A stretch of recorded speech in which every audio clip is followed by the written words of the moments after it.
Assalamu alaikum. This is Tala Javed from MLT Department at Awaz University of Science and Technology. Today we are going to start our second part of opportunistic fungi, and we are studying the Histoplasma capsulatum in detail. So without wasting our time, let us move toward our topic.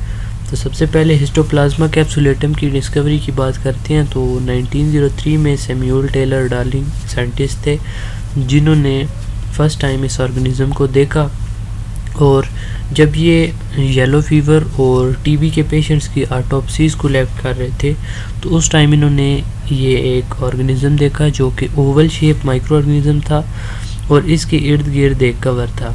तो वहाँ पे इन्होंने फिर इसको अलहदा किया और इसके बाद इन्होंने फर्दर पेशेंट्स को एग्ज़ामिन किया तो ये एक ऑर्गेनिज़म था जो कि डिस्कवर हुआ। तो बेसिकली इसका जो नेमिंग है वो इस तरह हुआ है कि ये हिस्टोप्लाज्मा जो है बेसिकली ये रिप्रेजेंट करता है कि ये जो ऑर्गेनिज़म है ये हिस्टोसाइट्स यानी जो मैक्रोफेजेस हैं उसको अटैक करता है, और जो कैप्सुलेटम है ये रिप्रेजेंट करता है कि इसके इर्द गिर्द एक कैप्सूल या फिर एक कवर मौजूद होता है। जनरल करैक्टरिस्टिक्स की अगर बात करें तो जो हिस्टोप्लाज्मा कैप्सुलेटम है ये जो फाइलम एस्कोमाइकोटा है उसके अंदर फाइल करता है। इसकी वर्ल्ड वाइड डिस्ट्रीब्यूशन है और इसकी जो हैबिटेट है वो फीकल कंटेमिनेटेड सॉइल है।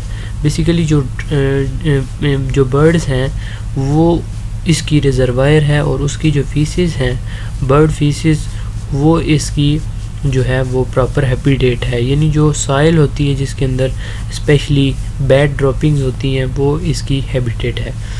और इसका जो इटियोलॉजिकल इसका जो बेसिकली जो इसकी डिजीज़ है हिस्टोप्लाज्मा कैप्सुलेटम की उसको हम हिस्टोप्लाज्मोसिस कहते हैं। और इसी तरह इसके जो हाइफी हैं वो सेप्टेट हैं, यानी उनकी जो ट्रांसवर्स है वॉल है उसके दरमियान जो सेपरेशन है या जो पार्टीशन है वो मौजूद है जिसकी वजह से हम इसको सेप्टेट हाइफी कहते हैं। और इनके जो स्पोर्स हैं जो एस्काई हैं उनकी पीयर शेप होती है, यानी वो नाशपाती की तरह के होते हैं। ग्रेनुलोमा फार्मेशन जो है ये इनकी प्रॉपर्टी है। डाइमॉर्फिक फंजाई है, यानी इनकी टू फॉर्म्स होती हैं, एक ये मोल्ड की फॉर्म में भी हो सकते हैं और यीस्ट की फॉर्म में भी हो सकते हैं। और जब ये हिस्टोप्लाज्मोसिस काज करते हैं तो ये पैनसाइटोपिनिया की तरफ लेके जाते हैं पेशेंट को। पैनसाइटोपिनिया मीन्स के RBCs white blood cell platelets का लेवल बॉडी के अंदर नॉर्मल लेवल से कम हो जाना।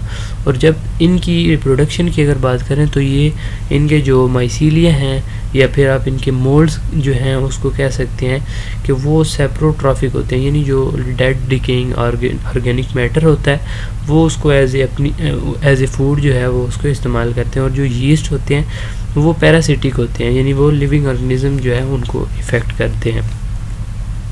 अगर मॉर्फोलॉजी की बात करें तो ये डाइमॉर्फिक फंजाई है, यानी यीस्ट और मोल्ड दोनों फॉर्म में पाए जाते हैं। सेप्टेट हाइफी हैं इनके अंदर, और इनके जो कोनिडिया हैं यानी जो इनके स्पोर्स हैं जो ब्रांचेस ऑफ स्पोर्स हैं वो माइक्रो और मैक्रो दोनों कोनिडिया पाए जाते हैं। यीस्ट का साइज़ 2 से 4 माइक्रोमीटर है और वो जो है ओवल शेप होते हैं, और वो हिस्टोसाइट्स जो मैक्रोफेजेस हैं उनको वो अटैक करते हैं। So here you can see that कि ये एग्जांपल था, इसमें हमने जब इसकी माइक्रोस्कोपी की तो ये जो है एक हमारे पास ऑर्गेनिज़म है, इसके अंदर ये जो हैं ये इसके मैक्रोकोनिडिया हैं, ये माइक्रोकोनिडिया हैं, और ये जो है इसकी फिर फर्दर माइक्रोस्कोपी के ज़रिए हम इसको देख सकते हैं। ये यीस्ट सेल हैं और ये जो है इनको हम माइक्रोस्कोप से देखते हैं। उसके बाद जो ग्रुप्स हैं इसके 3 मेन मोस्ट इम्पोर्टेंट ग्रुप्स हैं, हिस्टोप्लाज्मा कैप्सुलेटम, हिस्टोप्लाज्मा डुबोसाई, हिस्टोप्लाज्मा फार्सिमिनोसम। तो ये 3 इसके मेन जो ग्रुप्स हैं ये हैं, और ये जो है इनकी अपनी अपनी इम्पोर्टेंस है। इसकी पैथोजेनेसिस की बात करें तो इसकी वजह से जो डिज़ीज़ काज होती है उसको हम हिस्टोप्लाज्मोसिस कहते हैं। और जब इसकी मोल्ड फॉर्म जो इन्वायरमेंट में 25 डिग्री सेंटीग्रेड के अंदर मौजूद होती है उसको जब हम इनहेल कर लेते हैं तो वो हमारे लंग्स में आके ऑप्टिमम टेम्परेचर जब उसे मिलता है तो वो यीस्ट फॉर्म में कन्वर्ट हो जाते हैं, और वो डायरेक्टली जैसे यीस्ट फॉर्म में कन्वर्ट होते हैं तो वो हमारे मैक्रोफेजेस को अटैक करते हैं, और मैक्रोफेजेस के ज़रिए पूरी बॉडी के अंदर वो डिस्ट्रीब्यूट हो जाते हैं, स्प्रेड हो जाते हैं। तो यानी वो हेमाटोजीनियस रूट को यानी हमारे ब्लड के थ्रू पूरी बॉडी के अंदर डिस्ट्रीब्यूट हो जाते हैं और सिस्टेमिक माइकोसिस काज करते हैं। इसकी साइंस है, साइन एंड सिम्टम जो हैं उसके अंदर fever, headache, chest pain, tiredness का, ड्राई कफ शामिल हैं। अगर कम्प्लिकेशन मज़ीद हो जाएँ तो उसके अंदर एक्यूट रेस्पिरेटरी डिस्ट्रेस सिंड्रोम है। बेसिकली इसकी रीज़न ये है कि जब फर्स्ट टाइम जब स्पोर्स जो हैं फंगल स्पोर्स वो हमारे बॉडी में जब आए तो उनका जो फर्स्ट हैबिटेट था वो हमारे लंग्स थे, तो उधर उन्होंने फिर फर्दर मल्टीप्लिकेशन शुरू कर दी, जिसकी वजह से हमारे लंग्स जो हैं वो बैडली इफ़ेक्ट होते हैं।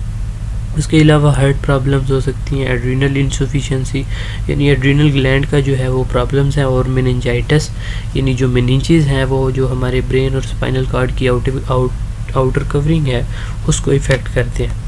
और डायग्नोसिस अगर हम करना चाहें तो हम ब्लड टेस्ट परफॉर्म करते हैं like CBC, ALP, antibody serological test, urine examination कर परफॉर्म करते हैं, tissue biopsy is very important, and culture जो है वो मीडिया के ऊपर हम करते हैं, और हिस्टोप्लाज्मिक स्किन टेस्ट। इसके अंदर बेसिकली हम small amount of organism inject करते हैं पेशेंट की स्किन के अंदर, और फिर उसका जो पॉजिटिविटी है जो इन्फ्लेमेशन से उसको हम रिलेट करते हैं।